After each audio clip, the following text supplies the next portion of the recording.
حضرت سیدنا عبداللہ بن سہل رحمۃ اللہ تعالی علیہ بیان فرماتے ہیں، حضرت حاتم عظم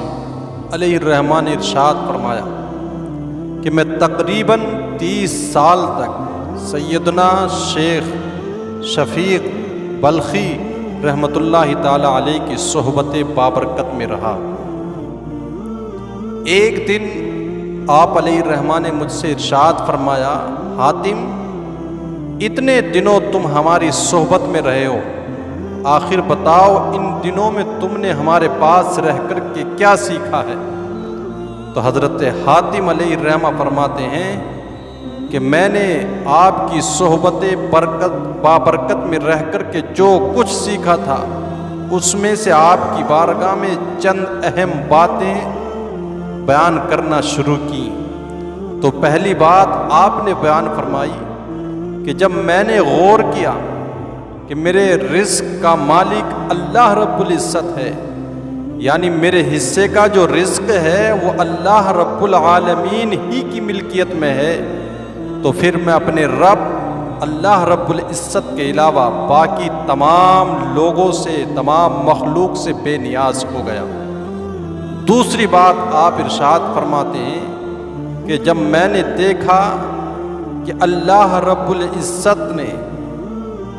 انسان کو صرف اتنی طاقت دی ہے کہ وہ ظاہر ہی کو دیکھتا ہے، جبکہ خالق ارض و سماوات انسان کی باطنی کیفیت کو دیکھتا ہے، تو پھر میں نے اپنے باطن کو سدھارنے کی کوشش کی، اپنے اندر اجالے اور نور بھرنے کی کوشش شروع کر دی اور لوگوں سے پہلو تہی اختیار کر لی۔ حضرت حاتم فرماتے ہیں جب میں نے غور کیا کہ اللہ رب العالمین نے میرے اوپر 2 فرشتے مقرر فرما رکھے ہیں جو میری ہر بات کو لکھتے ہیں، تو پھر میں نے اس بات کو اپنے اوپر لازم کر لیا کہ آج کے بعد کبھی بھی حق اور سچ کے علاوہ کوئی بات نہیں بولوں گا،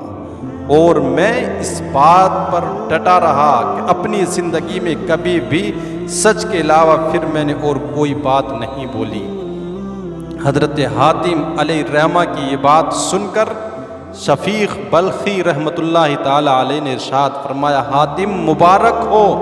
آج تم اپنے مقصد میں کامیاب ہو گئے، تمہارا میری بابرکت صحبت میں رہنا بیکار نہیں گیا بلکہ تمہاری کوششیں کامیاب رہیں، آج تم اپنے مقصد میں کامیاب ہو گئے ہو۔ اور یہ حضرت حاتم علیہ الرحمہ ارشاد فرماتے ہیں کہ ایک دن شفیق بلخی رحمۃ اللہ تعالی علیہ نے مجھ سے ارشاد فرمایا، حاتم، لوگ 4 طرح کے دعوے تو کرتے ہیں لیکن ان کے عمل ان کے دعوے کے بالکل خلاف ہیں۔ آپ نے فرمایا، حضور ارشاد فرمایا وہ 4 کون سے دعوے انسان کے جھوٹے ہیں؟ تو شفیق بلخی رحمۃ اللہ تعالی علیہ نے ارشاد فرمایا کہ لوگ دعویٰ کرتے ہیں کہ ہم اللہ کے غلام ہیں، جبکہ ان کے عمل آزاد لوگوں جیسی زندگی گزارنے کے ہیں۔ جب غلام کسی کا بنتا ہے تو پھر اس کی اپنی مرضی چلا نہیں کرتی ہے۔ وہ کوئی شخص تھا بازار میں غلام خریدنے کے لیے گیا تھا، غلام خریدا، گھر لے آیا، اور جب گھر لے کر کے آیا تو غلام سے پوچھنے لگا تیرا نام کیا ہے؟ تو ایسے ہوتے ہیں غلام۔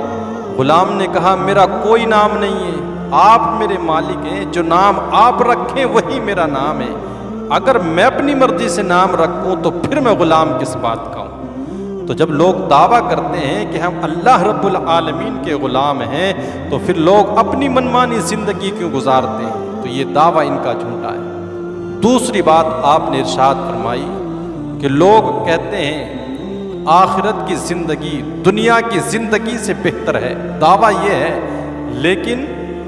دنیا میں ایسی زندگی گزارتے ہیں کہ پھر بھی وہ دنیا ہی کے مال اکٹھا کرنے میں رات دن سرگرداں ہیں۔ تیسری بات آپ نے ارشاد فرمائی،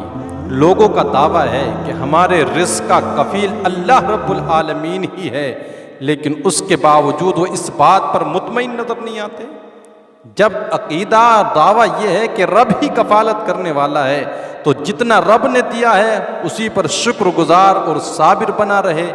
لیکن دعویٰ تو کرتا ہے کہ رب ہی رزق دینے والا ہے، لیکن اس کے دیے ہوئے رزق پر اس کو تسلی حاصل نہیں ہوتی ہے۔ تیسرا جھوٹا دعویٰ جو انسان کرتا ہے وہ یہ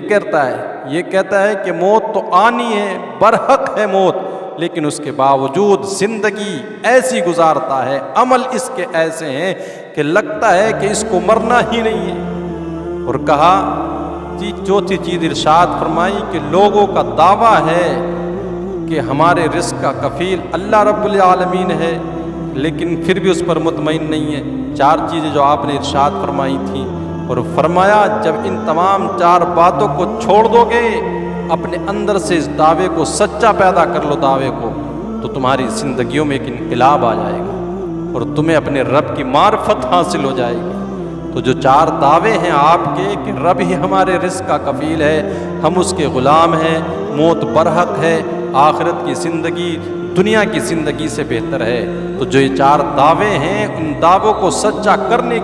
دکھانے کی ضرورت ہے، تاکہ ہمیں رب کی بارگاہ میں سرخروئی حاصل ہو۔ اگر آج ہم اس کی تقسیم پہ راضی ہو جاتے ہیں تو کل وہ بھی ہمارے تھوڑے اعمال پر راضی ہو جائے گا۔ لیکن انسان کو آج ہی تسلی حاصل نہیں ہے، ہمیشہ دولت ہی اکٹھا کرنے میں لگا ہوا ہے، رات دن اسی کا اوڑھنا بچھونا اس کا دولت بن چکی ہے۔ تو جب تو اس کے دیے پر راضی نہیں ہے تو پھر وہ تو پہلے سے بے نیاز ہے، اس کو تو تیرے کسی چیز کی ضرورت ہے ہی نہیں۔ قل ما یعبأ بکم ربی لولا دعاؤکم، ہماری ضرورت ہے کہ ہم اس سے مانگیں، اس کی ضرورت نہیں کہ وہ ہمیں عطا کرے۔ محتاج ہم اس کے ہیں، وہ ہمارا محتاج نہیں ہے، وہ تو پہلے سے مختار ہے۔ تو ہمیں چاہیے اس کے حضور آئیں، روئیں، گڑ گڑائیں، ندامت کے آنسو بہائیں، تاکہ ہمارے گناہوں کو مٹا کر کے نیکیوں میں تبدیل کر دیا جائے۔